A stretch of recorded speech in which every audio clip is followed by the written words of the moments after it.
Bonjour à tous, je suis Nancy Kawaya, vous regardez Vox Africa, bienvenue dans l'émission Entretemps.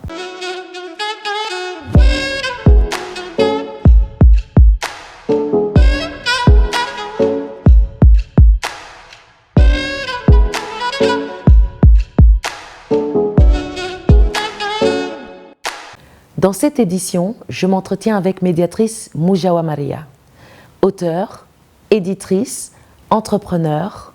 Médiatrice a fondé Little Africans en 2016. Little Africans est une maison d'édition spécialisée jeunesse. Bonjour médiatrice, merci d'être avec nous aujourd'hui. Bonjour. Alors, je t'ai présenté rapidement, mais est-ce que tu pourrais dire à nos téléspectateurs qui tu es et quel est ton parcours ? Alors, comme tu l'as si bien dit, je m'appelle médiatrice Mujawa Maria, j'ai 38 ans et je suis originaire du Rwanda.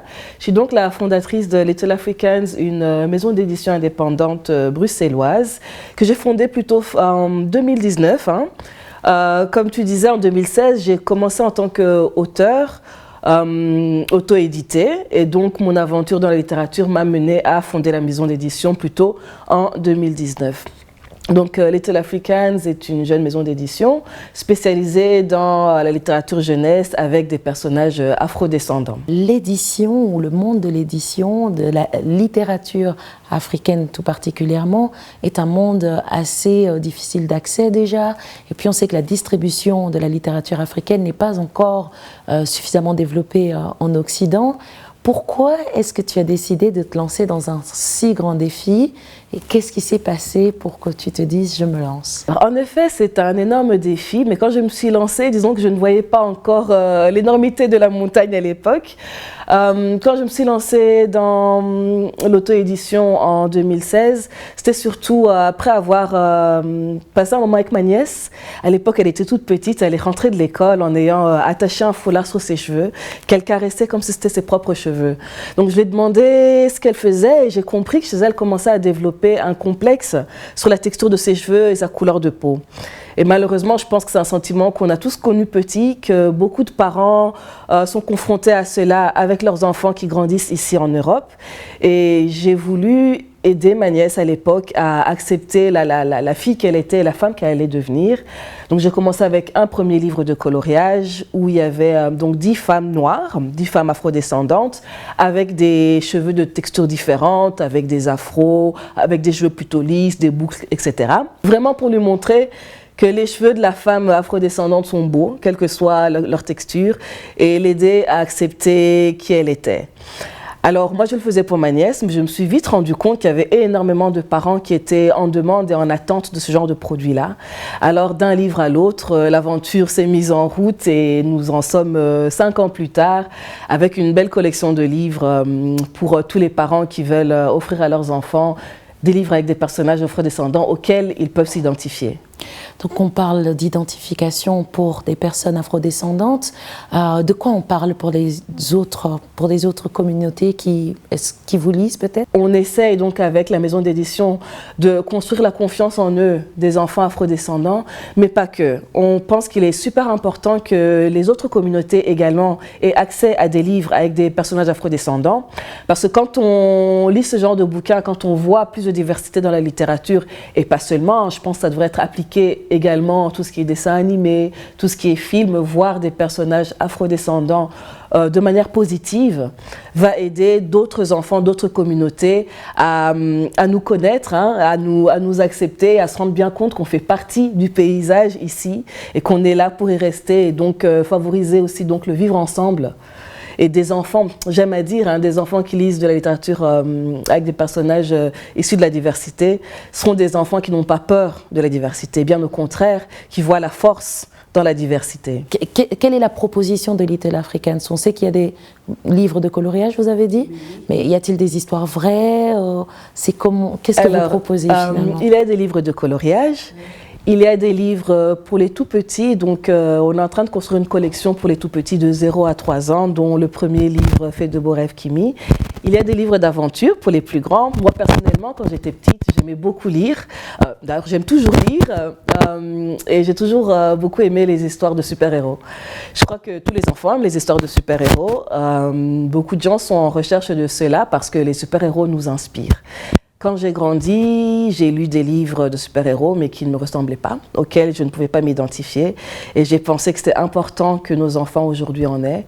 D'où la création de deux personnages, Likia et Moussi, qui sont deux super-héros afrodescendants qui vivent dans un monde contemporain. Ce ne sont pas des enfants qui grandissent dans des huttes ou dans un village au fond de l'Afrique, comme souvent, malheureusement, on voit ces images-là qui ne sont pas très positives.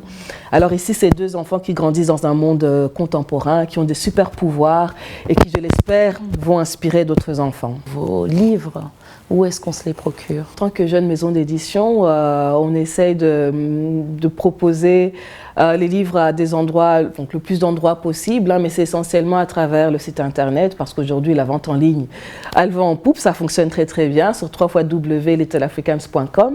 Mais il y a également pas mal de librairies, notamment ici à Bruxelles, qui ont les livres. En plus de cela, il y a de plus en plus de librairies en ligne afro qui proposent vraiment une littérature africaine qui sont en train de se développer, et ceux-là, la plupart ont énormément de livres jeunesse parce qu'heureusement, on en voit de plus en plus d'auteurs afrodescendants qui écrivent et qui publient des livres. Et en parlant d'auteurs afrodescendants, comment est-ce que votre maison d'édition accueille ces nouveaux auteurs? Comment ça s'organise une maison d'édition et le métier? Je suis certaine qu'il y en a plus d'un qui aimerait comprendre un peu. Tout à fait. Donc, comme j'expliquais tout à l'heure, j'ai commencé en auto-édition. Je l'ai fait pendant 4 ans, ce qui m'a permis un petit peu de comprendre un petit peu comment tout se passe, l'écriture, les illustrations, l'imprimeur, la distribution, etc. Et d'ailleurs, c'est la raison principale pour laquelle cette aventure s'est transformée en maison d'édition, c'est que j'avais beaucoup de demandes d'auteurs afrodescendants qui me demandaient un accompagnement. Donc, je recevais pas mal de messages où on me demandait comment j'ai fait, comment est-ce que j'édite mes livres, etc. Et notamment, la première autrice qu'on a signée, Lindsay Catalan, m'a très clairement dit, écoute, médiatrice, j'aimerais bien que ce soit toi qui édites mon livre. Et donc, elle m'a envoyé son manuscrit qu'on a retravaillé ensemble. Donc, ça fait partie du métier. En général, on reçoit les manuscrits qu'on travaille. Une fois qu'on a un texte qui est adapté à son public, donc selon la tranche d'âge qu'on cible, on part à la recherche d'un illustrateur qui va sublimer le livre, j'ai envie de dire. Ça prend parfois beaucoup de temps, trouver le bon illustrateur pour la bonne histoire, mais ça, c'est une autre histoire. Une fois qu'on a les illustrations, il y a tout ce qui est mise en page et tout le graphisme autour du livre, où là, il y a quand même une petite équipe qui est en train de se mettre en place dans Little Africans. Ensuite, ça part à l'imprimeur. Un moment très très stressant en général parce que c'est du sans faute. Une fois qu'il est imprimé, il est imprimé. Et puis une fois qu'on a le livre, c'est la distribution. Énormément communiquer autour du livre et puis le distribuer au maximum d'endroits possibles. Ça fait une équipe de combien de personnes finalement? Alors, autant j'ai commencé toute seule aujourd'hui, bientôt nous serons 4. 4, donc médiatrices, moi, Katenda qui a rejoint l'aventure il y a un petit peu plus d'1 an, qui est co-éditrice avec moi. Nous avons Alicia Iyongo qui est la graphiste, et Judith qui va nous rejoindre également dans l'équipe pour la suite de l'aventure. Donc on parle d'une équipe de femmes. Tout à fait, tout à fait. Et sinon, entre bien sûr de toute cette aventure, qu'est-ce que tu retiens? Qu'est-ce qui te fait le plus vibrer dans ce métier et quels sont tes vrais défis? Parce que sans doute, comme tout le monde, on se dit c'est beau, c'est magnifique ce que vous faites, mais comment est-ce que vous appréhendez les challenges au sein de l'équipe? Déjà, ce qui me fait vibrer, c'est le regard des enfants quand ils ouvrent un livre. Je me rappelle, moi, mon premier beau souvenir que j'ai eu, c'était vraiment le premier événement où j'ai présenté les livres de coloriage avec les femmes afrodescendantes. Il y a une petite fille qui avait un bel afro, qui a ouvert le livre, qui s'est tournée vers sa maman, qui lui a dit « Regarde, maman, elle me ressemble ». J'en ai eu les larmes aux yeux, même encore aujourd'hui, ça me fait des petits frissons. Parce que pour moi, ça a été la confirmation que je ne faisais pas fausse route et que les enfants en avaient besoin de ce genre de livres. Donc moi, c'est ce qui me fait vibrer, c'est de voir les enfants ouvrir des livres et être heureux de voir des personnages auxquels ils peuvent s'identifier. C'est d'ailleurs l'une des principales raisons pour lesquelles on continue de travailler tard le soir et les week-ends. C'est vraiment le carburant qui nous anime. Maintenant, pour les défis, une jeune maison d'édition, ce n'est pas toujours évident hein, face aux grands. Face aux mastodontes de l'édition jeunesse, il faut réussir à faire sa place dans ce monde-là et convaincre aussi les librairies de mettre nos livres en rayon. Chose qui n'est pas toujours évidente, mais bon, on y croit, hein, un pas après l'autre, on va y arriver parce que je pense que ce sont des livres qui sont très très nécessaires et pas juste pour les enfants afrodescendants, mais pour toute la société au fait. Comment est-ce que tu appréhendes l'arrivée de Little Africans? Tu sais que Vox Africa est une chaîne internationale, je le dis à tous mes invités, je le répète, et qu'on nous suit de partout. Qu'est-ce que toi tu penses que tes bouquins peuvent apporter à notre continent finalement? Alors, il y a plusieurs réponses à cela. Moi, je suis arrivée ici en Belgique, j'avais 10 ans, donc j'étais encore une petite fille. J'ai la chance aujourd'hui de retourner souvent dans mon pays natal, mais disons que je ne connais pas énormément le monde de l'édition du côté Afrique, même si c'est quelque chose que j'ai envie de développer. Alors, j'ai souvent des contacts de personnes sur le continent qui voudraient avoir des partenariats. Ce sont des choses qui ne sont pas encore mises en place, mais dans un futur proche, on aimerait bien le faire. Parce que comme on le sait, hein, énormément de bouquins jeunesse qui sont en Afrique sont importés de l'Europe. Donc, ce sont, comme ici, hein, des personnages blancs ou des personnages dans un monde auquel les enfants ne peuvent pas s'identifier. Quand on leur lit des livres comme Blanche-Neige ou même d'autres, hein, Elsa, hein, qui a été un beau succès, quand on n'a jamais vu la neige à part à la télé, quand c'est pas quelque chose qui fait partie de ta réalité, c'est un petit peu plus compliqué de rentrer dans l'histoire. Donc je pense que des livres avec des personnages afrodescendants en Afrique, c'est super important. Et on y travaille, on va y arriver. Hein. Donc je suis tout à fait partante pour des partenariats avec d'autres acteurs du domaine en Afrique. Mais je crois que des gens nous suivent, donc à bon entendeur, Médiatrice a fait son appel et peut-être, puisqu'on parle d'inclusion en Afrique, ça aurait du sens pour Little Africans, pour l'équipe tout entière, d'envisager des livres pour enfants dans nos langues pour qu'on continue l'inclusion, mais de manière encore plus profonde. Tout à fait, c'est un axe qu'on aimerait bien développer dans les années qui viennent parce que la demande est là. À chaque fois que j'en parle, c'est une demande soit des parents ou alors d'autres personnes. Maintenant, dans un premier temps, on aimerait quand même bien que les livres soient accessibles à tous. Donc essentiellement, en français pour la France et la Belgique et les autres pays, mais on a aussi des bouquins donc en néerlandais. On fait des traductions en néerlandais parce qu'étant en Belgique, il est important que les enfants qui parlent français ou néerlandais puissent avoir accès à cette littérature. Mais en effet, proposer des langues africaines, c'est aussi quelque chose un axe qu'on aimerait bien développer parce que c'est important aussi que les enfants puissent avoir accès à leur langue, apprendre à la lire et à l'écrire éventuellement. Donc, c'est quelque chose qui est aussi en projet dans les années à venir. Je parle pour les auteurs et dessinateurs qui nous regarderaient, qui se diraient « j'ai quelque chose à proposer à Little Africans ». Comment est-ce qu'ils s'y prennent? Alors, il suffit de nous écrire sur info@littleafricans.com et toutes les infos sont d'ailleurs sur le site internet. Pour les auteurs, vous êtes nombreux, énormément nombreux, donc on reçoit des manuscrits quasi toutes les semaines, parmi lesquels on doit faire un tri. Et cela, je pense, c'est parce que beaucoup d'auteurs afrodescendants ne se font pas publier dans les maisons d'édition classiques.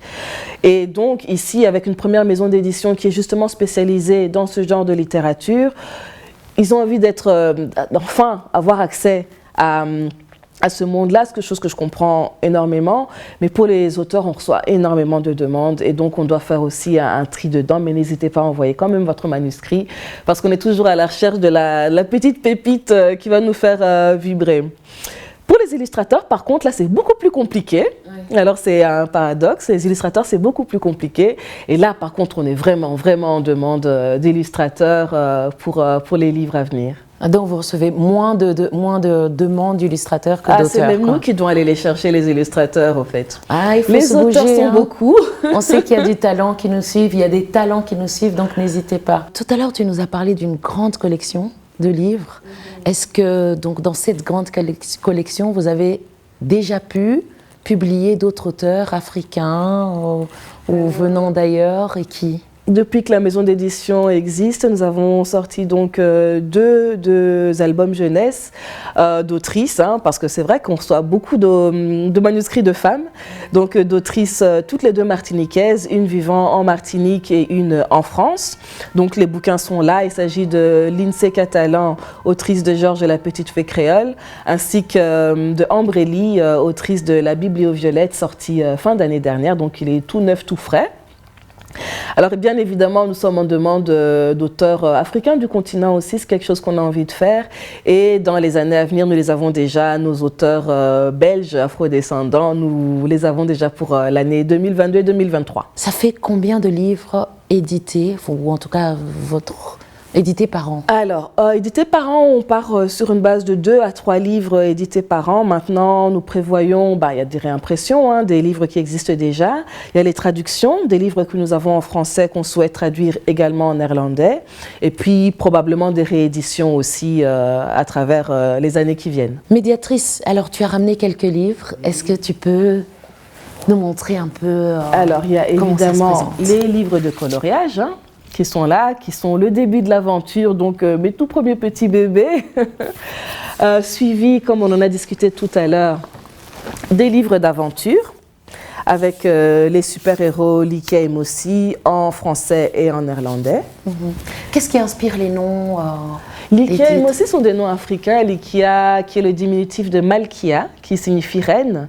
Ensuite, Moussi signifie le premier-né, donc l'aîné des garçons. Voilà. Et puis on a mon préféré, Fée de beaux rêves Kimi, que j'ai écrit pour ma fille qui a aujourd'hui 2 ans. Elle s'appelle Kimi? Elle s'appelle Kimi, elle s'appelle Kimani.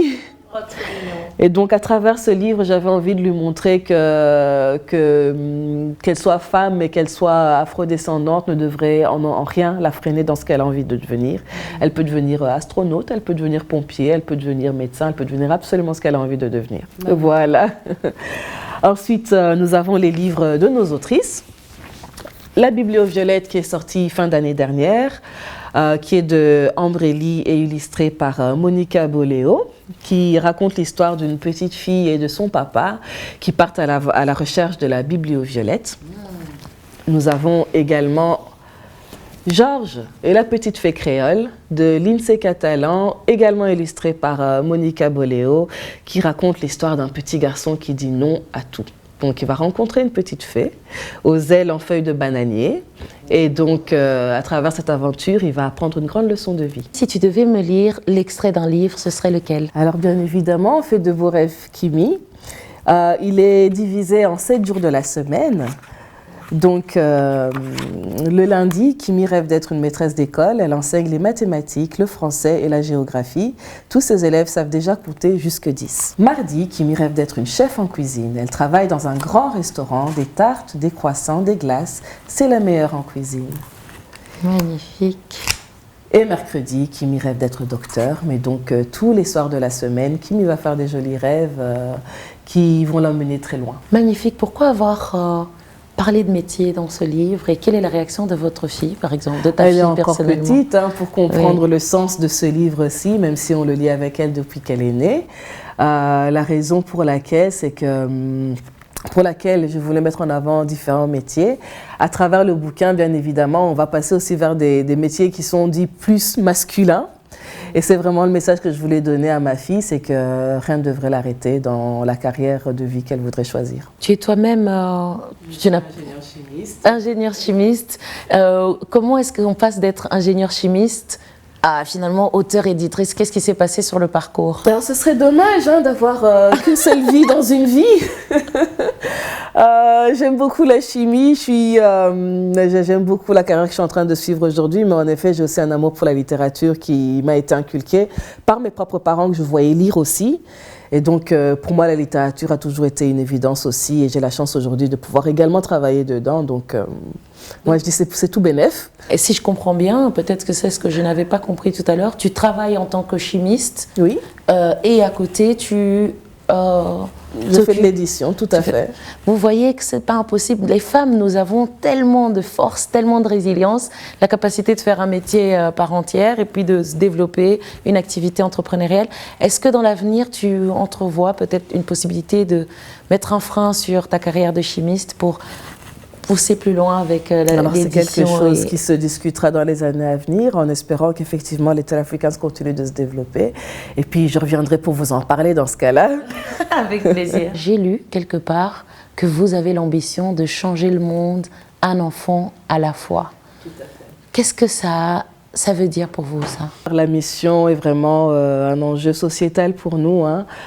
Des enfants qui lisent des livres avec des personnages auxquels ils peuvent s'identifier seront des enfants qui auront confiance en eux, qui auront confiance en leur potentiel et qui ne passeront pas énormément de temps à chercher leur place dans leur société, comme cela a pu l'être pour nous, en tout cas en parlant pour moi.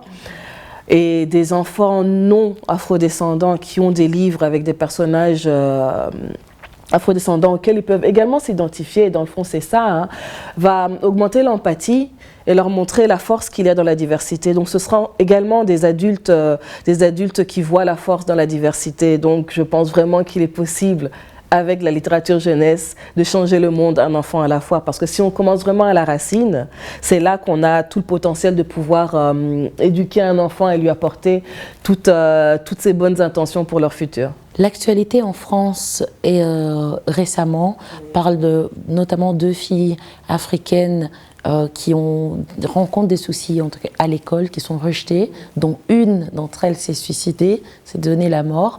Malheureusement, est-ce que vous pensez que Little Africans peut aider à l'intégration de ces enfants dans une communauté pourtant déjà diverse, amenée à être encore plus diverse à l'avenir? Tout à fait, c'est un travail de longue haleine et ça me désole de voir ce genre de choses qui arrivent encore aujourd'hui, en 2021-2022. Honnêtement, ça me brise le cœur.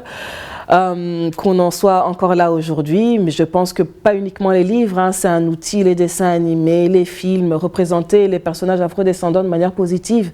C'est ce qui nous manque au fait. C'est cette image positive de l'Afrique qui manque énormément. Et je pense que si on est capable de changer cela et de montrer l'Afrique de manière positive, l'Afrique et ses habitants de manière positive, cela aidera sûrement. Tout à fait, on parle de narratif ou narration positive de l'Afrique. Et Little Africans a quelle ambition pour cette narration dans les 5 prochaines années, disons? Alors déjà, il y a une chose, hein, les autres maisons d'édition ont aussi compris qu'il y a un marché à prendre là avec des livres avec plus de diversité. Malheureusement, parfois encore aujourd'hui, ils sont bourrés de stéréotypes. Alors quand on ne connaît pas une culture, quand on ne connaît pas une communauté, il est facile parfois de tomber dans les stéréotypes. Mais ici, la littérature que nous proposons est exempte de stéréotypes, vu que c'est notre communauté qu'on connaît. Hein. Et c'est quelque chose qu'on combat, c'est les stéréotypes dans la littérature jeunesse. On dira donc la narration par nous et pour le monde. Donc un regard africain qui à destination du monde. Alors, l'agenda, comment on trouve Little Africans? Je suis sûre que vous allez chercher sur les médias sociaux, comment on les trouve, comment on reste en contact avec votre actualité. Alors, il y a le site internet que j'ai cité tout à l'heure, www.littleafricans.com. Il y a les réseaux sociaux, Facebook, Little Africans, Instagram, Little Africans. Il est très très facile de nous trouver. On répond à tous les emails parce qu'on reçoit pas mal de messages auxquels on prend quand même le temps de répondre parce que c'est important. Et pour la suite, j'en ai brièvement parlé tout à l'heure, mais l'équipe est en train de s'étoffer. Et nous avons pris la décision de changer de structure juridique, entre autres, et vraiment construire la maison d'édition pour aller plus loin. Little Africans va devenir Ayo Édition. Ayo qui veut dire joie en Yoruba, hein, parce qu'on va apporter de la joie dans les bibliothèques des enfants. C'est aussi un nom plus succinct, plus facile à retenir. Donc on deviendra Ayo Édition cette année-ci. L'équipe s'agrandit avec donc ma co-éditrice Katenda, la graphiste Alicia, quelqu'un qui va s'occuper des finances pour aller encore plus loin, vous proposer encore plus de contenu, encore plus de livres dans les années à venir. Alors la petite question bonus, c'est comment on se sent lorsqu'on a donné naissance à Little Africans, qui finalement s'agrandit, change de nom pour Ayo Édition? Est-ce que tu as l'impression de perdre quelque chose au change? Comment on vit ce challenge et ce défi d'agrandissement et d'ouverture finalement de toi qui t'ouvres à une plus grande équipe, à d'autres idées? Comment est-ce qu'en tant qu'entrepreneur on vit le fait de laisser un peu de soi et de s'ouvrir pour agrandir et porter notre rêve plus grand? Alors déjà, ça fait peur. Ça fait énormément peur, mais je ne sais plus qui le dit, hein, si nos rêves ne nous font pas peur, alors ils ne sont pas assez grands. Oui. Donc c'est une phrase que j'aime bien me répéter. Et puis le fait d'agrandir l'équipe et de s'agrandir aux autres aussi, c'est que je n'en ai pas le monopole au fait. Et que toutes ces personnes qui nous rejoignent, toutes celles qui donnent leurs avis, toutes celles qui nous conseillent, ont leur pierre à apporter. Et donc les personnes qui rejoignent l'équipe, qui sont très très proches de nous, ont toujours de bonnes idées à apporter, ont toujours un commentaire positif ou même une manière de nous améliorer à apporter. Donc moi je suis tout à fait à l'écoute de tout ça et c'est important pour grandir justement. Il faut s'entourer des bonnes personnes pour pouvoir aller plus loin. Cette fois-ci on a une personne sur notre plateau. Qui sait si Little Africans fera appel à Vox, à l'équipe pour le grand lancement d'IO Édition où on pourra rencontrer toute l'équipe. Merci beaucoup et je vous propose peut-être, de nous donner donner un message aux téléspectateurs qui nous suivent, qui statent à l'ère de la technologie, qui n'ont peut-être pas embrassé l'idée d'acheter plus de bouquins aux enfants ou qui ne comprennent pas l'intérêt grandissant pour nos enfants de lire. Et pas juste de découvrir cette narration dans le digital et dans les technologies. J'ai envie de leur dire qu'il ne faut pas priver les enfants de l'imagination. Il n'y a rien de plus beau que de développer l'imagination de son enfant, notamment à travers la littérature. Quand on découvre la littérature, on découvre tout un monde dont il ne faut pas priver un enfant. Maintenant, pour ceux qui sont à l'ère des tablettes, etc., hein, on a notre petit subterfuge, c'est que les livres sont souvent en audio. Donc, pour les deux livres, La Biblioviolette et Georges et la Petite Fée Créole, il y a un audio, donc un QR code à scanner, et donc on peut écouter les autrices raconter l'histoire. Donc c'est un petit bonus qu'on a voulu rajouter dans les livres. Excellent, ça pour le petit bonus, c'est bien pensé pour les enfants qui sont aussi sur le digital. Lire est à l'esprit ce que l'exercice est au corps. Je vous retrouve dans un prochain épisode, comme d'habitude, mais d'ici là, prenez soin de vous. N'hésitez pas à nous écrire et à nous proposer des sujets, des personnalités, bien évidemment, pour autant qu'elles soient en Belgique. Même ailleurs, on se déplacera avec plaisir pour votre émission Entre-temps. À très vite.